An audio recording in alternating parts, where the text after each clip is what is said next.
Aujourd'hui, le thème de ma présentation est en fait le moment est venu. Donc, ma tâche aujourd'hui, c'est de vous convaincre, si vous ne l'êtes pas encore, que le moment est venu d'investir dans les femmes. Donc, si vous travaillez dans le domaine du sport, je pense que vous devriez commencer à avoir ce genre de conversation sérieuse au sein de votre organisation, que vous soyez dans un club ou non, car je pense que cela fait partie de mes préoccupations depuis que je suis athlète. J'ai toujours pensé que le moment était venu. Et maintenant, je pense qu'il y a un élan pour les femmes. Enfin, je déteste cette expression, l'élan, le mouvement, mais cela a toujours fait partie de mes préoccupations. Et je tiens à dire que certaines choses se sont probablement produites au cours des derniers mois, dernières années peut-être. Et je suis vraiment maintenant assez optimiste. Je pense vraiment qu'aujourd'hui, je vais vous guider à travers un parcours au sein de la FIBA et j'espère que je vous convaincrai si vous ne l'êtes pas. Bon, vous êtes probablement déjà convaincu puisque vous êtes dans cette salle. Mais le moment est donc venu.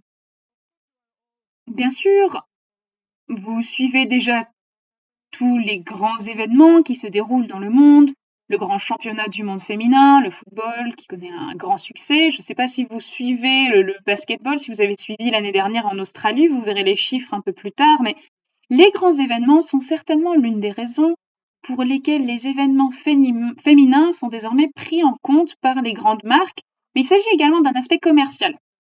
Mais pour moi, le plus gros changement que nous avons vu, probablement grâce à Covid, c'est que ça a accéléré la transformation numérique. On est tous d'accord j'espère que vous êtes tous d'accord avec moi pour dire qu'il s'agit d'une nouvelle façon de présenter le sport et en particulier les femmes. Les femmes sont plus actives, en particulier bien sûr nos joueuses de basketball sont super actives sur les plateformes. Elles utilisent leurs plateformes, leurs médias, leur compte Instagram comme une plateforme de marque en fait pour se présenter. Et croyez-moi, toutes ces femmes interagissent vraiment avec le nouveau contenu. Elles sont super actives, elles sont super ouvertes à la conversation, y compris pour lancer des conversations sur le mouvement social et l'intérêt social. Les hommes, quant à eux, sont plus traditionnels, je pense. Ils ne veulent pas entrer en conflit. Les femmes, si. Les femmes se positionnent dans la société, elles sont vocales, elles défendent leurs intérêts, elles se font entendre, ce n'est pas tout. Elles sont également prêtes à entrer en contact avec leurs fans.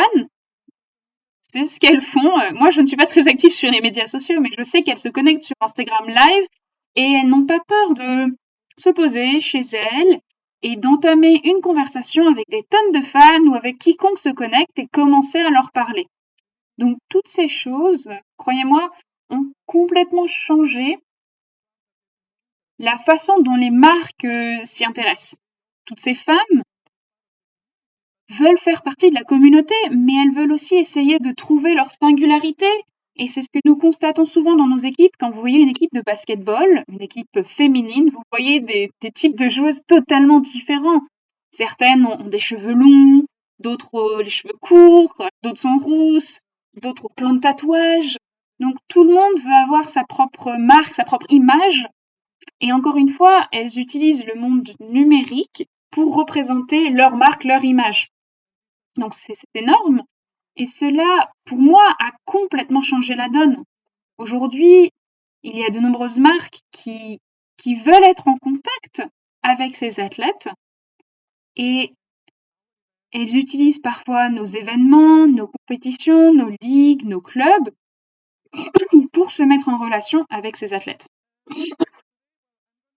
Et aujourd'hui, eh bien, je pense que la conversation que nous avons actuellement est la suivante.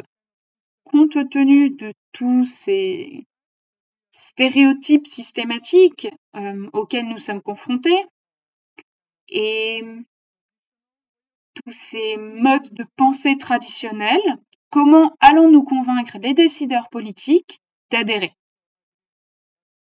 de convenir que nous devons changer les choses, tout cela. Donc aujourd'hui, je vais vous parler un petit peu de notre parcours Et vous verrez aussi que tout a commencé donc en 2019. Et donc en 2019, tout le monde a décidé à la FIBA de faire des femmes dans le basketball l'une des priorités principales de la FIBA.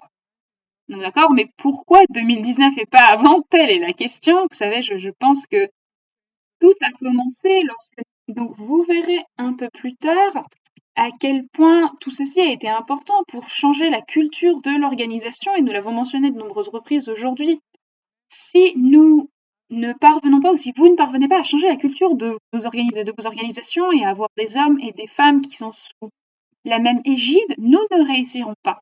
Donc c'est pour ça que je pense qu'en 2019, pour nous, il y a eu un moment clé. Nous avons eu l'arrivée d'un nouveau PDG et je pense qu'il a adopté une approche plus ouverte d'esprit, et c'est lui qui a fait avancer les choses et qui a fait des femmes dans le basketball une priorité. Donc pendant 4 ans, nous avons donc eu cette priorité, ainsi que l'autonomisation des fédérations et l'élargissement de la famille FIBA. Et la bonne nouvelle, c'est que l'été dernier, lors du congrès de la FIBA, à nouveau, le congrès a accepté de prolonger de 4 ans la priorité accordée aux femmes dans le basketball. Donc le défi est donc maintenant de savoir quelle sera la prochaine étape. Ce que l'on a fait en 2020, c'était une très grande enquête pour essayer de collecter des données, pour essayer de voir, parce qu'il ne faut pas oublier que l'on travaille à l'échelle mondiale avec ce pilier qui compte 212 fédérations nationales dans le monde, ce qui rend notre travail vraiment compliqué parce que c'est très diversifié. Donc, on a réalisé une enquête mondiale pour tenter d'identifier les besoins de chaque fédération. Plus de 170 fédérations y ont participé. Bien sûr, je dirais que c'est un peu le résultat de la Covid. Dans notre cas, ça a été positif parce que les personnes n'avaient pas de compétition. Donc, les membres de nos fédérations étaient tous enfermés chez eux, ce qui leur laissait le temps d'aller collecter des données, ce que personne n'aime faire. Donc, dans notre cas, cela a été utile. Et le résultat a été un plan d'action stratégique complet. Plus de 35 actions ont été mises en œuvre pour l'ensemble de la stratégie. Et nous avons donc développé 4 objectifs que nous avons mis en œuvre, qui sont le travail au niveau local, l'autonomisation des femmes, les compétitions et les publicités. Donc voilà, c'est les 4 piliers de notre stratégie. Et ensuite, je vais vous en présenter quelques-uns, pas tous, je n'ai pas suffisamment de temps, mais je vais essayer de me concentrer plutôt sur une approche globale. Donc chaque fois que nous développons une action, nous essayons toujours d'examiner les 3 autres piliers qui sont cruciaux pour nous, la culture, la politique et la filière, le pipeline. D'accord? Donc je vous recommande dans vos organisations, que vous soyez dans un club, quelle que soit l'action que vous prévoyez, de toujours penser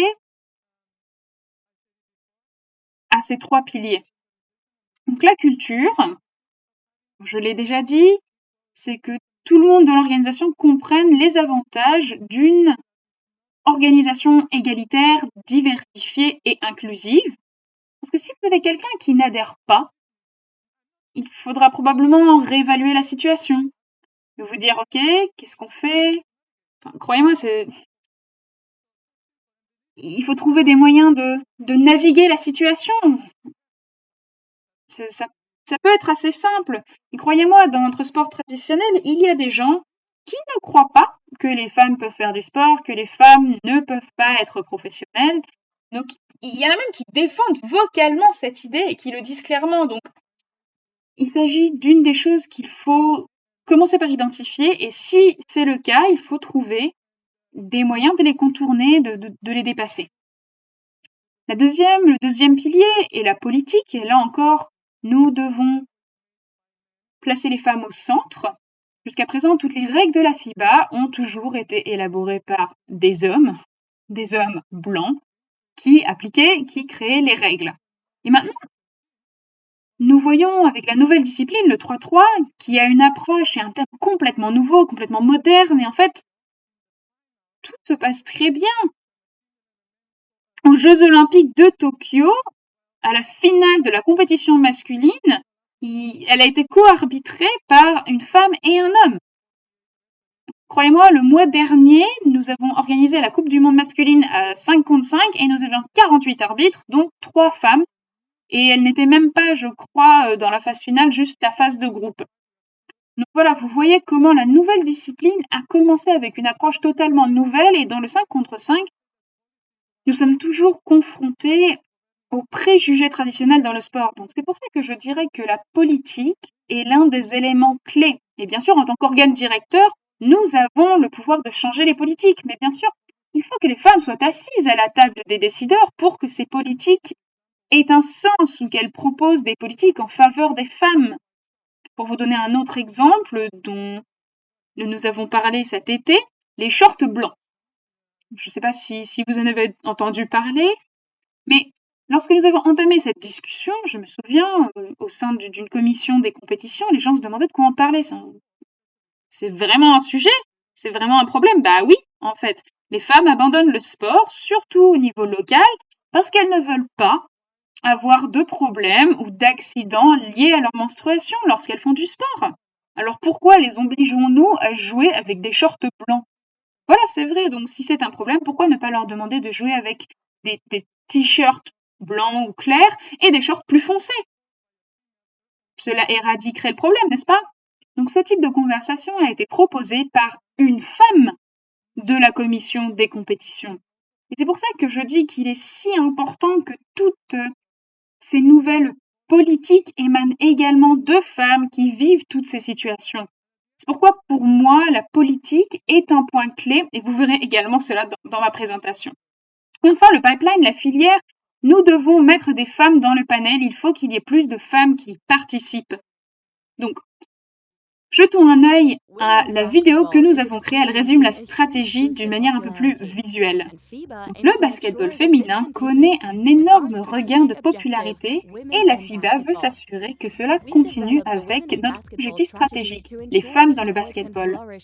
Nous avons élaboré une stratégie pour les femmes dans le basketball afin que ce sport puisse s'épanouir à tous les niveaux en ciblant 6 domaines principaux: la participation, l'entraînement, l'impact, les fans, la gouvernance et la diversité. Pour stimuler la participation des joueuses, nous mettrons en place des campagnes mondiales visant à augmenter le nombre de joueuses licenciées dans le monde, tant chez les jeunes que chez les seniors, et nous aiderons les fédérations nationales à mettre en place des programmes de basketball au niveau local. Nous soutiendrons les femmes dans leur parcours pour atteindre les niveaux d'élite de l'entraînement et de l'arbitrage, et nous augmenterons les nominations d'arbitres féminines dans toutes les compétitions, y compris chez les seniors hommes. Grâce à des campagnes de communication ciblées, nous mettrons en valeur les joueuses et le sport dans son ensemble afin d'attirer un public plus large et d'augmenter le nombre de fans. Et nous tirerons parti des événements pour aider à commercialiser le basketball féminin. Nous continuerons à intégrer davantage de femmes au niveau de la direction dans l'ensemble de la famille FIBA, modernisant les règlements en fonction des meilleures pratiques en matière d'équilibre entre les sexes, en développant une filière permettant aux femmes d'accéder à des rôles de direction et en améliorant la visibilité des dirigeantes pionnières. Nous nous attacherons encore davantage à accroître la diversité au sein de la FIBA, à favoriser une culture de l'égalité dans l'ensemble de notre organisation et à attirer de nouveaux talents au sein de la famille FIBA. Enfin, nous visons à rehausser le profil des compétitions phares de la FIBA, la Coupe du monde de basketball féminin, les séries féminines 3-3 et l'Euroleague féminine, et à établir des compétitions de clubs et de jeunes dans toutes les régions afin de maximiser l'impact des compétitions féminines tant en basketball qu'en 3-3. Pensons que notre stratégie peut faire entrer le basketball féminin dans une nouvelle ère, en stimulant la croissance du sport et en l'aidant à atteindre son véritable potentiel tant sur le terrain qu'en dehors. Ok. Donc voici les 4 domaines de développement que j'ai mentionnés précédemment: l'action locale, l'autonomisation, la compétition et l'aspect commercial. Donc passons rapidement à l'action commerciale et je vais partager avec vous l'une des campagnes les plus réussies que nous avons menées. C'est la campagne Her World, Her Rules, donc son monde, ses règles. Nous ne l'appelons pas un programme, c'est plutôt un mouvement, c'est une campagne sur les médias sociaux où nous donnons à nos fédérations nationales une plateforme où elles peuvent présenter leurs activités.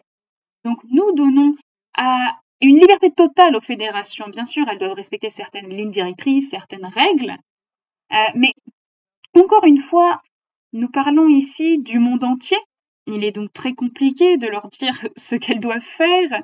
Ce sont elles qui savent le mieux ce qui vaut la peine d'être fait sur leur territoire. Donc jusqu'à présent, plus de 110 000 filles ont participé au programme. Et là encore, vous le verrez plus tard, nous avons également un sponsor mondial. Vous pouvez voir ici la diffusion, la portée de la campagne.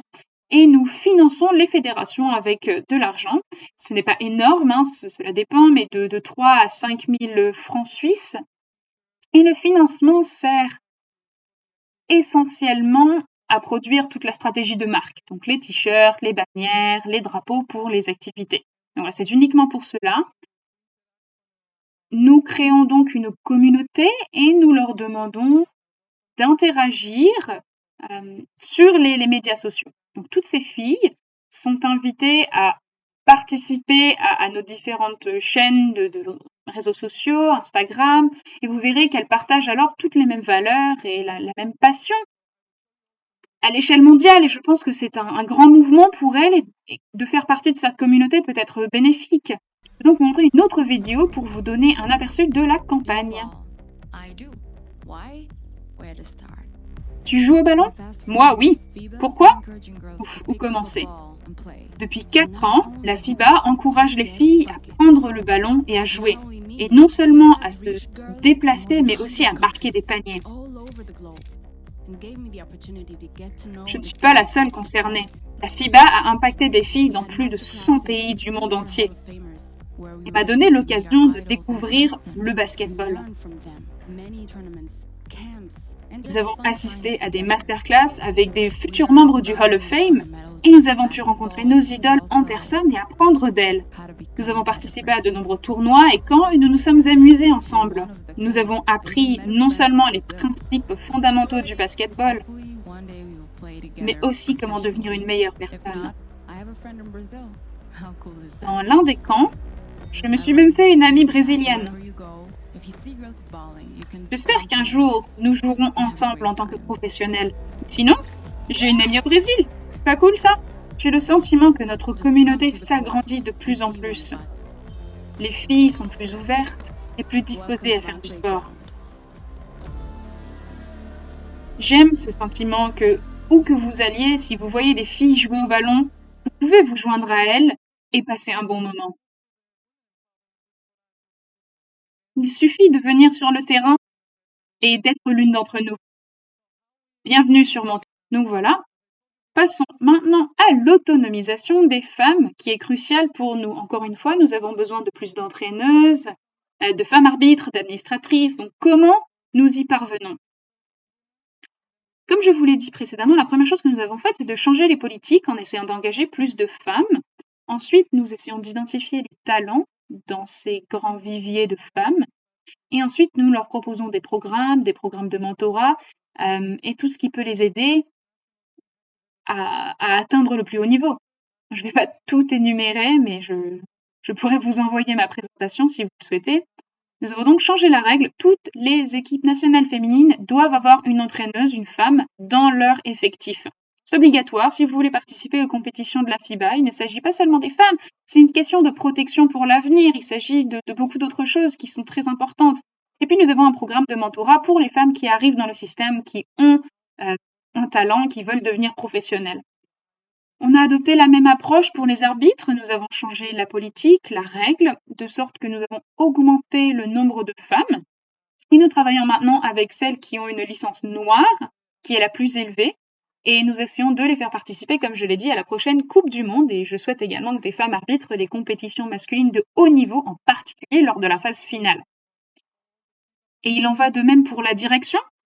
Nous avons donc modifié à nouveau les règles. Désormais, un minimum de 30% des membres de tous les groupes d'experts de la FIBA, dans toutes les compétitions du conseil d'administration, les comités, doivent suivre les recommandations du comité olympique international. Donc, nous devons donc atteindre ce minimum de 30%, ce que nous avons fait. Et le mois dernier, à Manille, nous avons atteint 35%. Donc, nous y parvenons, et même mieux encore. Et donc, maintenant, nous avons des programmes qui essaient de donner des outils à ces dirigeantes, n'est-ce pas? Et ensuite, donc j'ai déjà mentionné le secteur commercial. il y a des chercheurs qui font des recherches très importantes qui anticipent cette croissance. Ce n'est pas nous qui le disons, c'est un grand nombre d'experts, de personnes qui étudient les médias qui disent déjà que plus de 75% des experts s'attendent à ce que les revenus générés par les femmes augmentent de plus de 50% au cours des 3 à 5 prochaines années. Il y a beaucoup de recherches qui anticipent cela. C'est pour ça que je dis que si vous travaillez, si vous êtes une marque et si vous vous êtes intéressé, il faut essayer de commencer à penser à investir dans les femmes parce que je pense que cela en vaut la peine. Voici notre événement, vous avez le numéro, donc en fin de compte, si vous vous sentez concerné, si vous trouvez le bon hôte, si vous travaillez main dans la main avec lui et si vous développez un plan commercial, promotionnel adéquat, voilà les résultats. Donc, enfin, les numéros ont augmenté, je n'ai pas besoin de vous le dire. Les chiffres ont augmenté, ce n'est pas seulement au niveau des seniors, mais aussi au niveau des jeunes, championnats mondiaux, avec une approche totalement différente. Comme je l'ai dit, il y a différentes façons d'avoir des marques qui nous contactent. Donc, comme je l'ai dit, Google est notre principal sponsor et il nous a rejoints par le biais d'un accord commercial. Donc, en fait, il voulait être présent à la Coupe du Monde à cause d'ESPN aux États-Unis et qu'il voulait voir l'équipe nationale féminine des États-Unis remporter leur 4e titre consécutif. Et en fait, ils utilisaient la FIBA, notre événement, pour présenter leur marque parce qu'ils savaient qu'ils seraient vus sur ESPN et qu'ils feraient partie de cette étape importante.